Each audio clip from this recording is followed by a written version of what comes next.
Hello everybody, it is Emery48 here, and welcome back to another Star Wars Sunday. Today is Thrawn by Timothy Zahn in the Canon Timeline. It takes place between 15 and 2 BBY, which starts 2 years after the Legends short stories that were in last week's video, and 3 years after the final book of the Thrawn Ascendancy series, meaning Thrawn has been in exile for 3 years.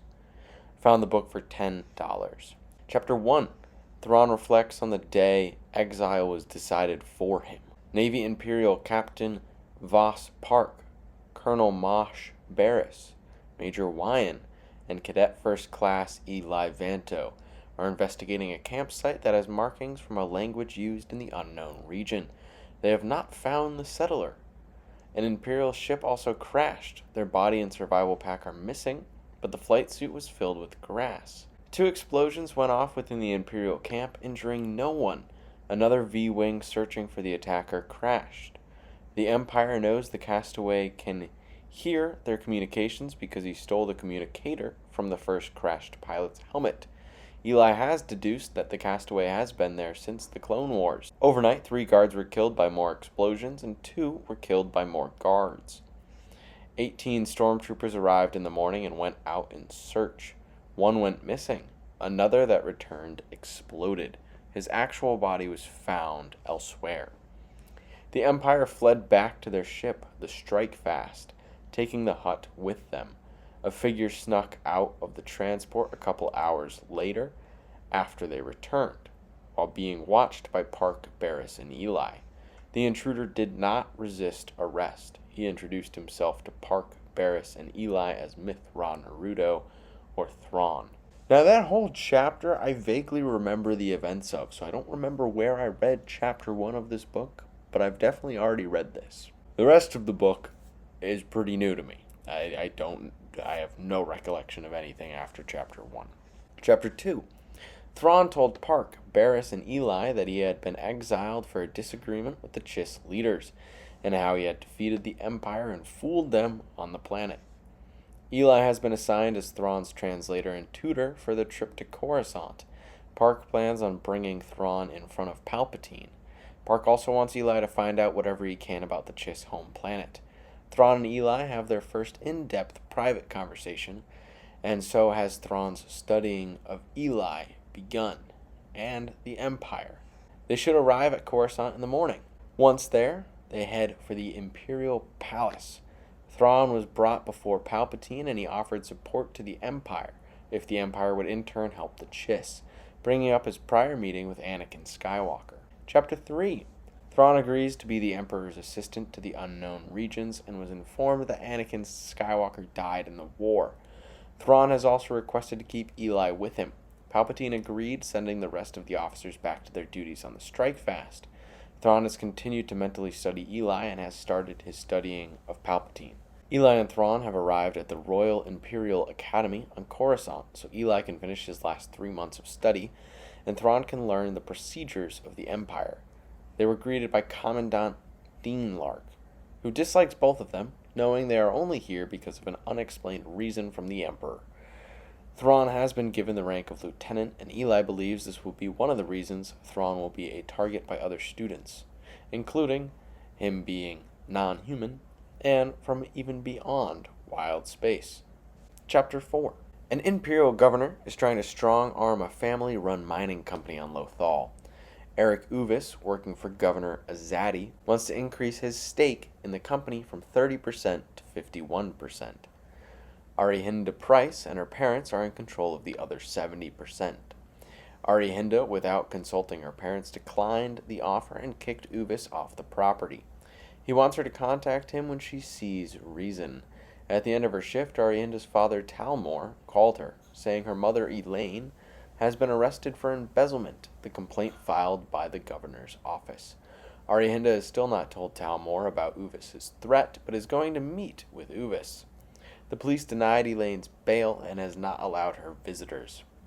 Arihinda instead visited Senator Domus Renking. She offered some evidence that Pomi Harchmack, an employee, could have done the embezzlement, hoping this would take the suspicion off her mother. Ren King said the only way Elaine would be freed is if the Prices sold their mine to the Empire instead of Azadi. Ren King will relocate Talmor and Elaine to Baton in leadership positions at a mine there. Arihinda has requested a position in his staff on Coruscant, working with relocated industrial miners. She is going to convince her parents this is the best choice. She is planning for this to be a long con, where she can gain power within the Empire and take down Ren King, Azadi, and Uvis. Chapter 5. Eli and Thrawn have been at the Academy for 1 month. Thrawn has been verbally attacked 4 times, although Thrawn does not consider one of them to be intentional. Eli and Thrawn have been invited to gamble on a card game in a lab on campus they are not allowed to be in by Spenk Orbar and Rosita Turi. Thrawn is accepting, saying sometimes it is best to walk straight into a trap. Orbar and Turi had attempted to get Thrawn and Eli in trouble with an instructor, although they had declined to gamble. But Thrawn had donned the lieutenant insignia for the first time, shocking the instructor, ending the confrontation. On their walk back to their dorm, Thrawn pushed Eli over a bush suddenly. When he sat up, he saw 3 hooded men starting to attack Thrawn. Thrawn and Eli were able to hold off the attackers long enough for a group of 5 cadets to see the attack, scaring the attackers off before being recognized. Thrawn got a good swing at one of their legs, causing that attacker to limp away from the fight. Chapter 6. Thrawn and Eli meet with Dean Lark. Thrawn suggests the 3 attackers are sent to flight training at a different academy. Thrawn knows their tactics will work well in space combat. Dean Lark has agreed because Orbar orchestrated the attack but was not an attacker, and his family is very wealthy and connected on Coruscant. After a couple of successful months on Coruscant, helping Lothal citizens, Ren King has promoted Arihinda to a new position that would help all people in the Bartanish 4 sector. This was the same day Arihinda had ruffled the feathers of a landlord, Chesna Breaker. Eli's parents came to Coruscant for the graduation ceremony. They were very uncomfortable around Thrawn and left before Eli and Thrawn received their assignment. Thrawn is the 2nd weapons officer on the Gazanti-class cruiser Blood Crow. Eli has been assigned to be aide to Lieutenant Thrawn. Thrawn had suggested another officer that can speak Cybeasti would be helpful, because they will be in regions where it might be spoken, but had not asked specifically for Eli. He was not happy immediately, but has accepted this assignment. Chapter 7. After 18 months, the Blood Crow's Captain Virgilio has been replaced by Philia Rossi. Thrawn has been promoted to 1st weapons officer. Thrawn and Rossi are already butting heads on day 1. The growing pains with Rossi ended after a couple of weeks. Eli, Lanio, Jakib, Barlin, and Thrawn investigate a derelict ship transporting Tibana gas. They found Neville Signy. He is the only person on the ship that had not been taken by the pirate attack because he had been hidden when they boarded. Chapter 8. Eli, Lanio, Jakib, Barlin, and Thrawn are going to continue assisting Signy on the transport ship, the Dromedar, while the Blood Crow goes to assist a Hodin settlement on Multok being attacked by McCurth. Signy is working with Angel, the pirates. They heavily outnumber the Imperials on the Dromedar. Thrawn has ordered the Imperials to surrender, and they are going to be placed with the original crew of the ship. The Imperials joined Captain Fitz and her crew in the pirate ship's brig. Thrawn was able to lead an escape with the 15 prisoners, combined of ship crew and Imperials. Most of the pirates were sent into the void. 3 were knocked unconscious in the fight to take over the ship. Chapter 9. Rossi is not happy that Thrawn lost the Tibana gas and the Dromedar. Even though he saved the crew and captured some pirates, Rossi has suspended Thrawn, leaving him on Ancion. Thrawn also got Eli suspended so they could work together on Ancion to find the ship. Thrawn interrogated the 3 pirates. They gave him a fake location on Kaitum, where Angel supposedly went. In Cybeasti, they said the planet Uba. The Empire will send a force to both, expecting the 3 released pirates, Angel and Signy, to all be on Uba with the Tibana gas, and the people expecting the pirate ship with the prisoners of crew and Imperials to be on Kaitum. Chapter 10. During Ascension Week, Arihinda met ISB Colonel Yularen, Senior Lieutenant Thrawn, and Ensign Eli Vanto.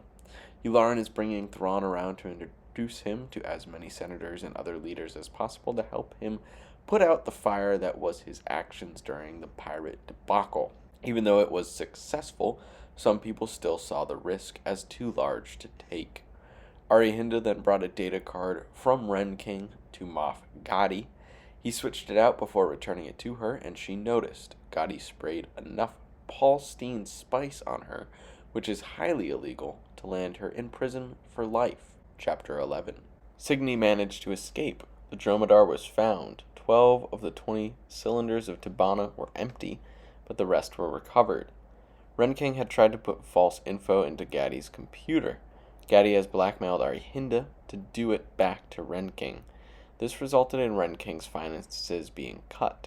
He had to lay off many offices, including Arihinda, who he fired completely. Thrawn was cleared in the court-martial. Gatti's assistant, Culper, offered Eli a promotion away from Thrawn. Gatti wants to rid Thrawn from the Empire, and was attempting to separate Thrawn and Eli. Eli turned it down. Thrawn and Eli have been assigned to the Thunder Wasp. Thrawn is first officer and has been promoted to captain. Eli will be Thrawn's aide-de-camp with no promotion. Arihinda has taken a new job at a different civilian assistant's office. Chapter 12. Thrawn and Eli have been on the Thunder Wasp for a year, commanded by Alfred Chano. Thrawn and Eli have suspicions that the Empire has a secret large building project, and they are trying to figure out what it is. Thrawn also believes that the new smugglers they caught are linked to Night Swan, who is behind the pirates they captured with Signy, might be Signy, I can't really tell. The Thunder Wasp has joined the Star Destroyer Foremost at Umbara, with the goal of eliminating the insurgents there. Once their presence was fully announced, 400 vulture droids came around the moon to attack the Imperial fleet. Chapter 13. With Thrawn's help, the Empire was able to win the battle, causing Umbara to surrender. Chino will likely lose his command for overstepping Admiral Gendling's command authority during the attack, even though it led to success. Thrawn knows Night Swan was behind the attack. The Empire is taking control of the Dunium mines on Umbara, which Thrawn and Eli have discovered smugglers are more successful on planets controlled by the Empire compared to those controlled by the planet's occupants. Chapter 14. Arihinda has taken a job as the mining expert for Driller's advocacy group. Arihinda is investigating connections between 28 mines taken over by the Empire in the last couple of years, including her own family's mine on Lothal. Arihinda was jumped by a gang. Dwahir came to her rescue, as she is a teacher at the dojo. Dwahir introduced Arihinda to Atlas Dos, a bodyguard for someone important not currently on Coruscant. Arihinda is suspicious of Dwahir attempting to play matchmaker, but she is alright with it. Chapter 15. Chino has been allowed to retire. Thrawn has suggested to Yularen unrest could be growing on Coruscant, specifically dojos where Senate bodyguards are trained. Thrawn, Yularen, and Eli are going to investigate them. They interact with Arihinda, who reveals she works with Higher Skies advocacy group. The ISB will start to keep an eye on the group. Thrawn is going to spend the next month with Palpatine while the Thunder Wasp receives repairs. Thrawn will return to the Thunder Wasp as its commander. Eli has yet again not been promoted. Chapter 16. Atlas works for Gatti, and he tricked Arihinda into a meeting with him. He is suspicious someone in Higher Skies is after him. Arihinda will be his eyes and ears within the organization, again for the price of blackmail.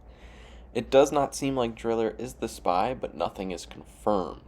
Arihinda went to Thrawn for help. He assured her that Yularen would be on her side if Gatti turns on her, and gave her some advice in return for data that Arihinda gave him. Tarkin may start getting involved soon. His name has been popping up throughout this chapter as an enemy of Gatti. Arihinda did provide Thrawn with some political advice. Arihinda called Gatti, claiming she found an encrypted file about Tarkin in Higher Skies files. Chapter 17. Thrawn and Eli prepare for a new confrontation with a Night Swan-created smuggling situation. They have arrived on Cyphar. The mayor of the humans is Pord Benchel. Thrawn and Eli have determined that Lenora Scath, Brig T. Pulsari, and Clay Tanu are the smugglers. Thrawn and Eli are now headed to meet with the tribe leader, Chief Joko. Thrawn has sided with the tribe, giving them advice to defeat the next human attack, likely that night, and ending the conflict for good. Chapter 18. Thrawn and Eli stifled the humans' plan. They were actually making spice instead of mining. The Empire cleared the tribe from the spice location and blew it all up. Coruscant is not happy with the way Thrawn resolved the dispute. Loco is also displeased. Lieutenant Gim, the TIE fighter pilot that helped secure their success on Cyphar, told Eli he was one of the Thrawn attackers at the Royal Imperial Academy in a very mocking way. Chapter 19. In exchange for information on Moffs, including Gaddy, senators, and governors, Tarkin is appointing Arihinda to governor of Lothal. Arihinda and Yularen arrest Rahir for an attempted murder of a senator she inspired in one of their students. The rest of Higher Skies was being arrested by the ISB. Tarkin had Thrawn and Eli recalled to Coruscant. Thrawn has been promoted to Commodore. Eli has finally been promoted all the way to Lieutenant Commander. They have been transferred to the Imperial Star Destroyer Chimera, with Thrawn as captain. Chapter 20. The Chimera is on course to save the Sempre, a troop transport not carrying troops.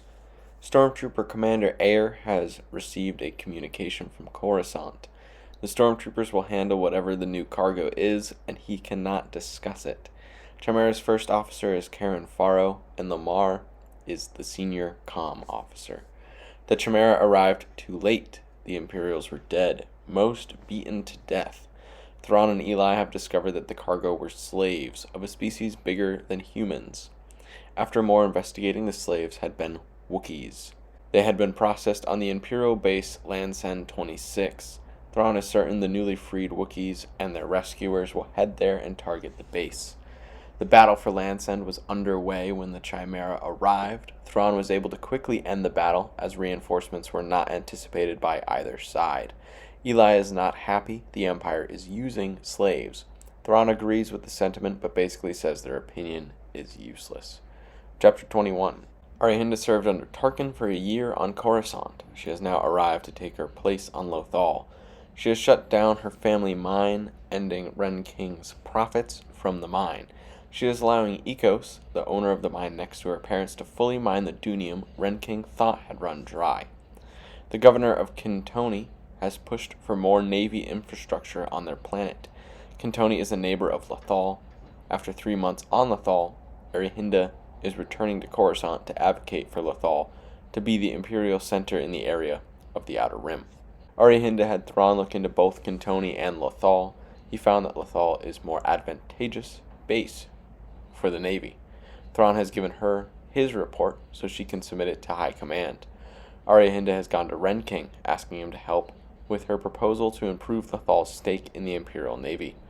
Ren King will be in charge of getting Governor Sands to withdraw her proposal, while Arihinda fine-tunes her proposal. Lothal won the proposal battle. Ren King had bribed Sands to fail the bid. Arihinda had reported it all to the ISB. Major Hartel arrested Ren King, saying Sands has also been arrested for accepting the bribe. Arihinda revealed to Ren King she was behind the investigation, and Ren King was disappointed to be taken down. Chapter 22.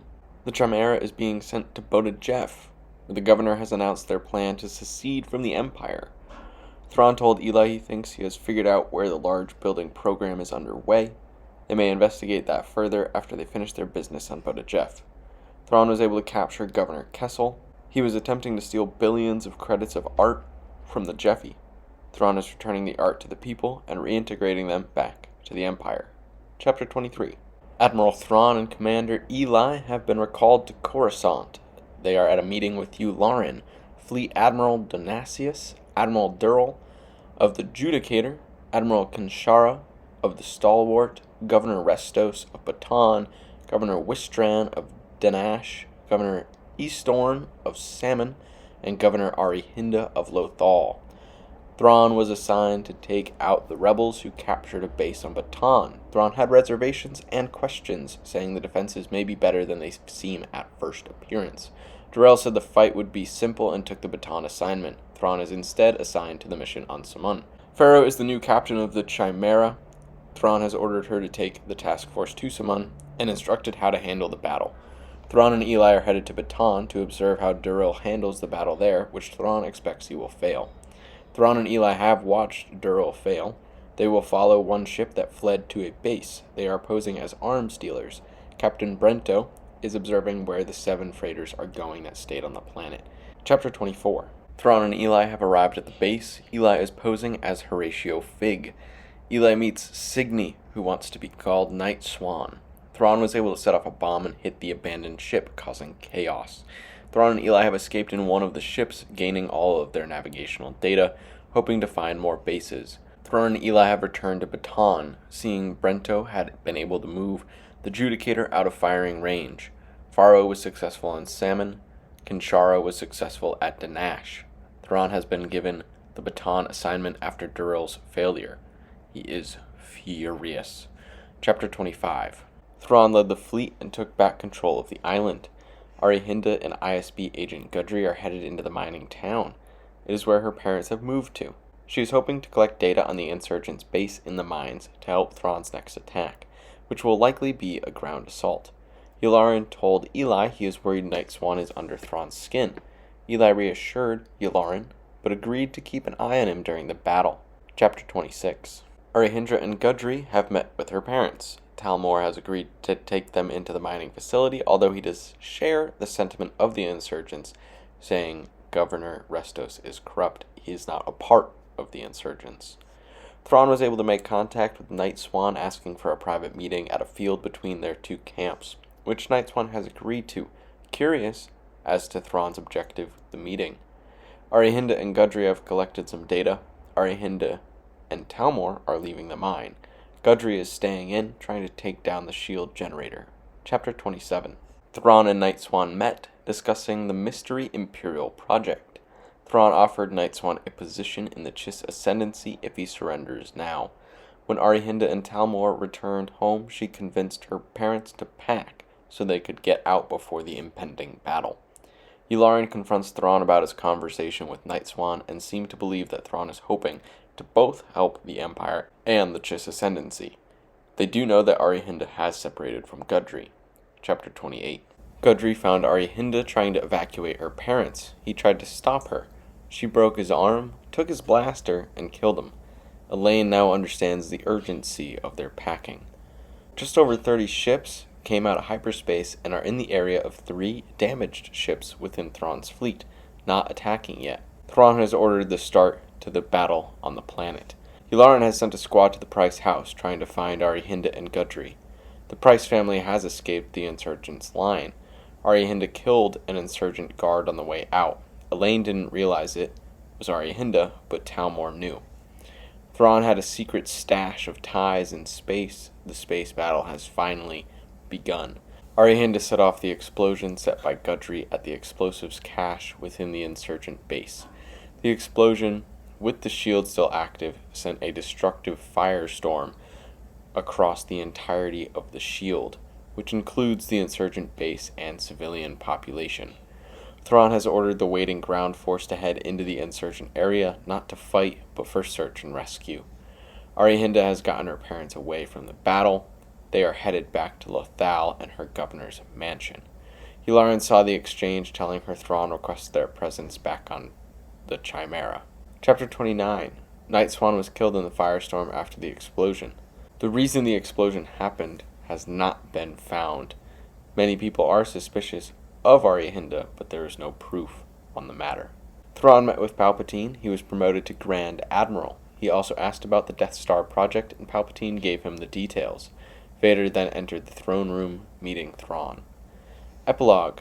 Thrawn reflects on his true friendship he has made with Eli, and Eli has gone to the Chiss Ascendancy and met Arlani. Thrawn believes he can be an asset of the Chiss. This was an incredible book. If you have not gotten into Star Wars books and are looking for one to start on, because that can be a daunting task, I would heavily recommend this book.